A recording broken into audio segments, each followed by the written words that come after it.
I'm here with Lucie Fink, a lifestyle host and video producer for Refinery 29, among other things. Thank you so much for being here, Lucie. Thank you for having me. So Lucie, your family is extremely creative. Your mom is a designer, your dad is a radio DJ. How have they influenced your career and made you more creative?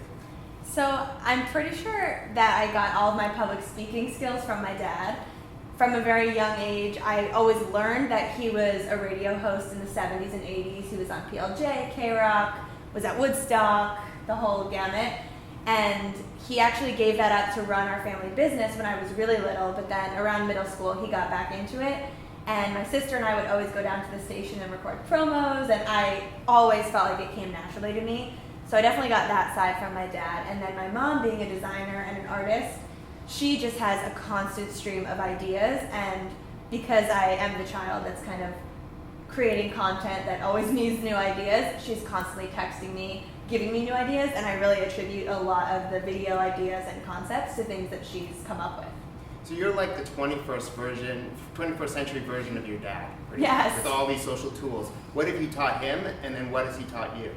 So my dad, being in this day and age, still on the radio is sort of a dying art form, but it is... You don't tell him that. He knows it. He knows it's a dying art form, but it's still something he loves, and it has really transitioned to be working in this digital era. So my dad is very much, he'll talk about the way the radio has shifted. He used to work in these big giant studios, and now it's a shoebox room because everything's on one computer. And I think what I've taught him is social media. He's actually got a decent following on Instagram, and I think a lot of people are interested in, the life of a New York City radio disc jockey. That's pretty cool. And what he's taught me, just watching him interview or listening to the tapes of him interviewing Billy Joel and Elton John, I'm blown away by his interview skills, and I still go to events where he's the MC and he's speaking, and he's very calm, and he has a radio voice. I think my YouTube voice is the same as my regular voice, but he's just taught me a lot about conducting good interviews and getting the artists and celebrities to really pull out good questions. Thank you very much. And you originally wanted to be a doctor. Yes. Why did you change? I wanted to be a doctor. I began pre-med at Johns Hopkins, and I think there's something about being at Johns Hopkins which is so medical focused and not necessarily being meant for medicine that it really comes to light. When you're surrounded by so many students who it's their life's calling to be a doctor, it becomes abundantly clear when it's not your life's calling. So I just realized that I like medicine. I really like learning about this stuff. I think it's really cool, but none of these people are doing it because they think it's cool. It's because they want to save the world and fix people. And I couldn't say that I had been already doing research since middle school or that I had interned in labs since I was in high school. I was making videos and in the drama club. So I should have known that I probably should be heading towards the entertainment route, but thankfully in my role at Refinery, I was able to make a lot of content that was medically driven. So we had a lot of doctor episodes on Snapchat and did a lot of stuff about the human body, which allowed me to explore both my interests at once. Yeah, and so with all of this exploration, what have you learned about yourself through creating content on a regular basis, both stories on Instagram and videos on YouTube? What have you learned about yourself through that creation process? I think I learned that I'm a little bit more resilient than I ever would have thought, especially when it comes to just being a content creator. It's pretty much all about how consistent you are with it and how persistent you are. And the amount of people that start a YouTube channel, post 3 videos, and then say, oh, this is difficult, I'm going to stop. Those are the people that obviously don't succeed, which is not to say if you post a video a week for your whole life, you're going to become famous, but you have to do that at least if you want a shot at being successful in this space. And I think I got really lucky that my first go at YouTube was working for a company where it was my full-time job to do. So I didn't really have the ability to say, I'm getting tired of this, I'm going to stop. I was really forced to continue because it was my job and my living, and that really led to my channel growing, which now it's a lot easier, I will say, to create content when you have the audience there and you're not making content for who knows who. Yeah, you've been able to turn your passion into profit and then a full career, which is really exciting. Of course, you wake up every morning like I do, and you're excited for the day, what are we going to create, how are people going to react. But a lot of people fear being vulnerable. They fear putting themselves out there because they think they're going to be judged harshly and bullied. How do you get past that? And how did you get past that? So for the people that fear that, the truth is that will happen. It's not just a fear, it's actually what happens when you are on YouTube or Instagram or on any public platform. You will get judged, you will get mean comments, you will get bullied. And I think the way that I've been able to get past that is pretty much the moment I started my job at Refinery, where I knew I would be in the spotlight in a way.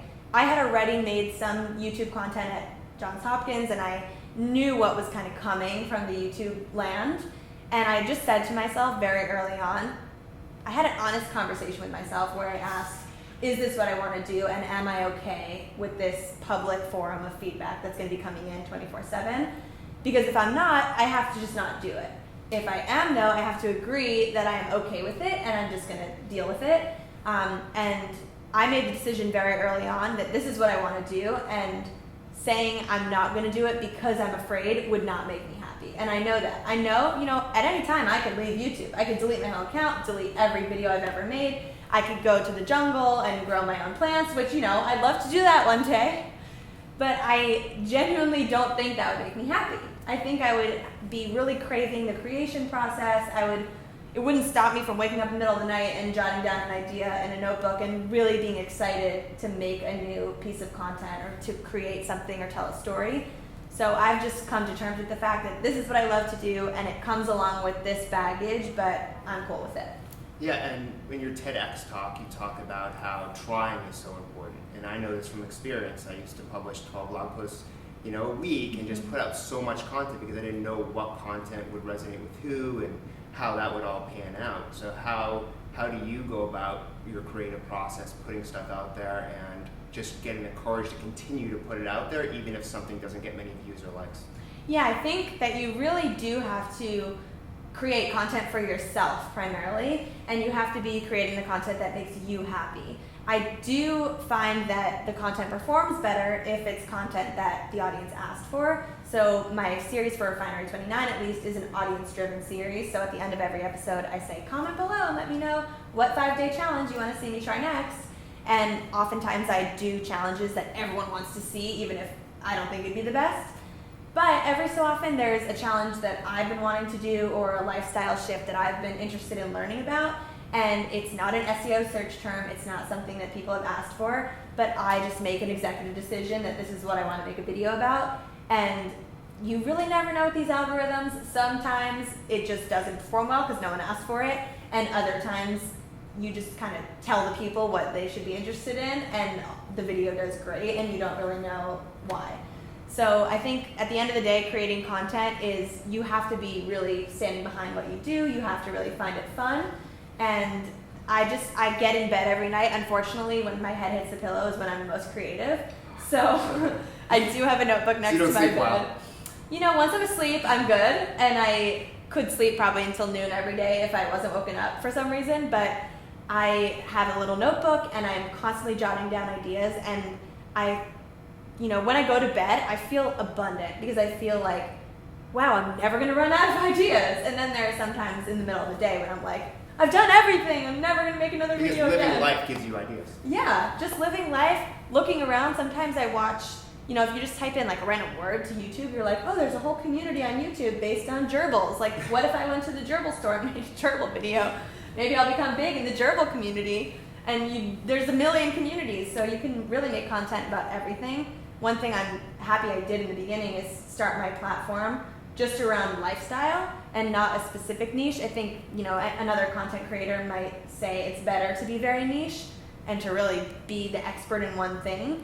But I think what my audience likes about my content is that I'm just a random girl living her life in New York, and whether I'm at a dance studio or getting cupping or trying Ayurveda, they're interested to see what I'm interested in, and I can make a video about anything.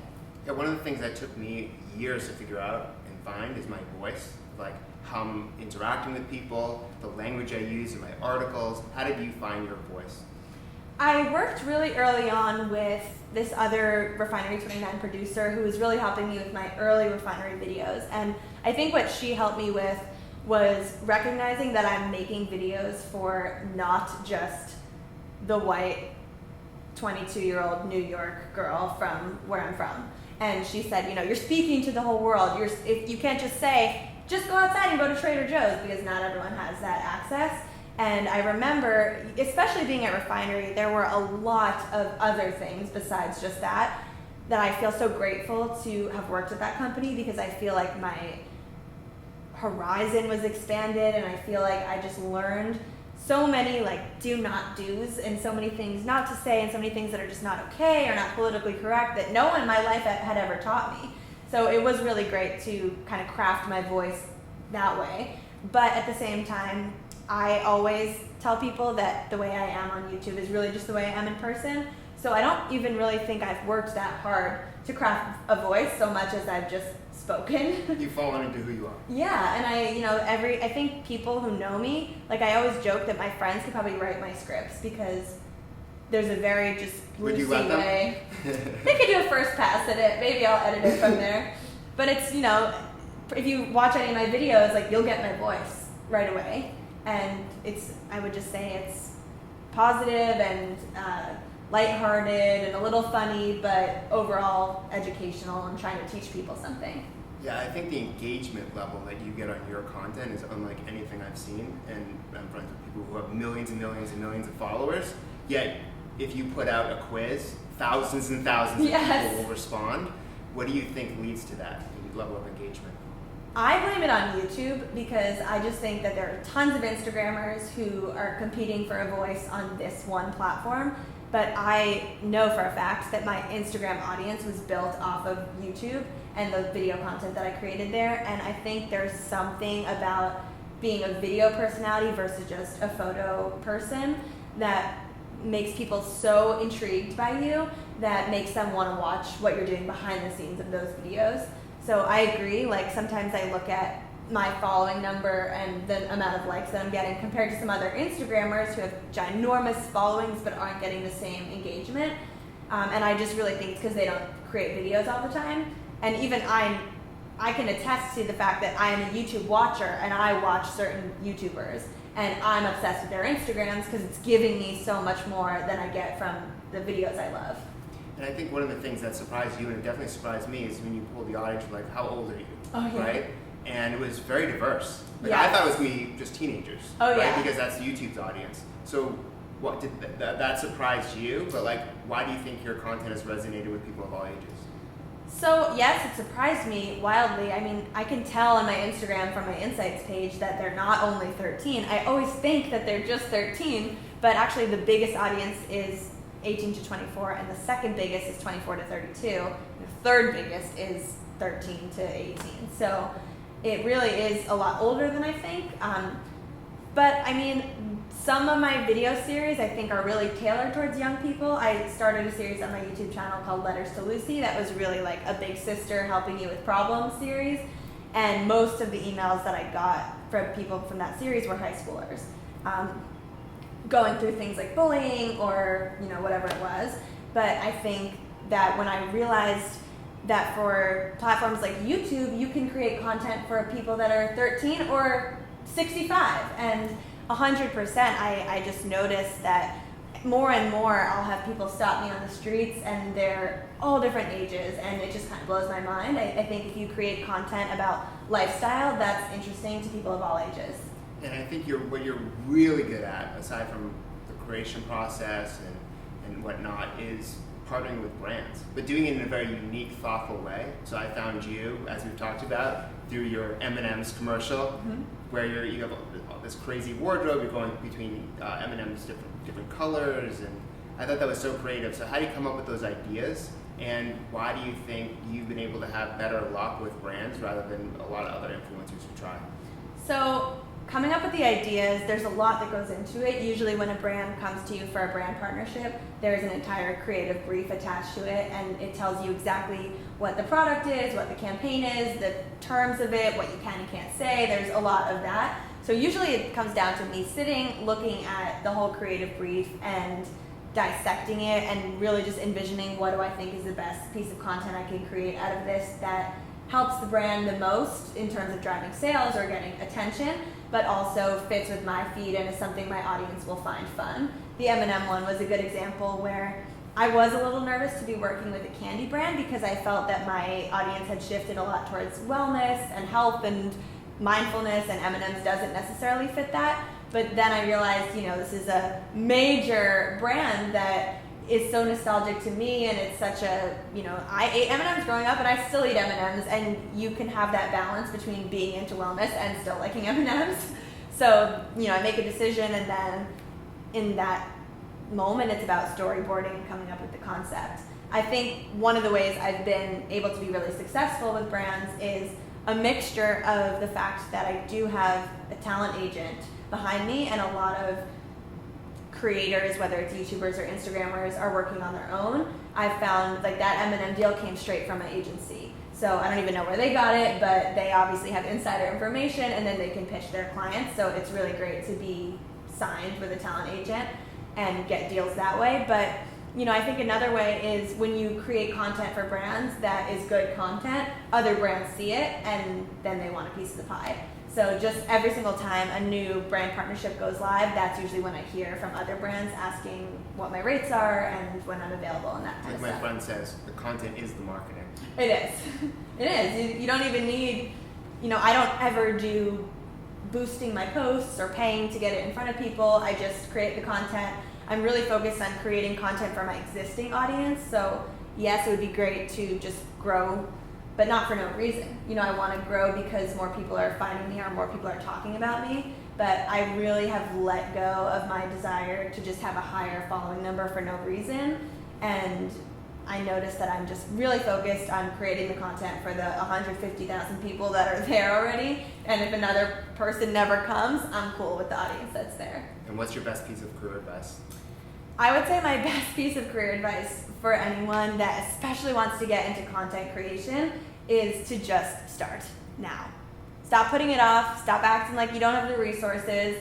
In this day and age, all you really need is a phone. And you don't even need a microphone. You don't need lights. Just stand in front of the window and get that natural light on you.